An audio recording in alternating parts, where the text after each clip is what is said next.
باب ترک القیام للمریض، مریض کے لیے قیام کو چھوڑ دینا ہے. اگر کوئی بیمار ہے اور پھر بھی نفل پڑھنا چاہتا ہے تو بیٹھ کے پڑھ سکتا ہے. یعنی بجائے اس کے کہ وہ نفل ہی چھوڑ دے تو وہ بیٹھ کے پڑھ لے.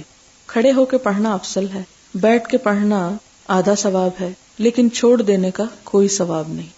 حدثنا ابو نعیم قال حدثنا سفیان عن الاسود قال سمعت جندبا یقول، حضرت جندب کہتے ہیں اشتکى النبی صلی اللہ علیہ وسلم، بیمار ہو گئے آپ صلی اللہ علیہ وسلم، فلم یقم لیلتا او لیلتین، تو ایک یا دو راتوں کے لیے آپ نے قیام نہ کیا، یعنی تہجد کے لیے نہیں اٹھے.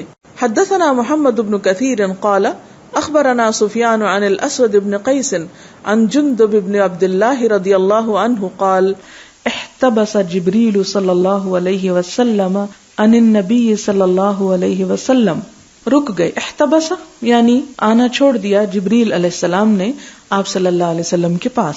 فقالت امرأۃ من قریش، تو قریش کی ایک خاتون کہنے لگی ابطأ علیہ شیطانہ، کہتے کہ یہ ابو لہب کی بیوی تھی، کہنے لگی کہ ابطأ علیہ، تاخیر کی اس پر، شیطانہ، اس کے شیطان نے، یعنی نعوذ باللہ حضرت جبریل کو اس عورت نے شیطان کہا. فنزلت، تو یہ آیت اتری، یہ سورت اتری، والضحى واللیل اذا سجا ما ودعک ربک وما قلا.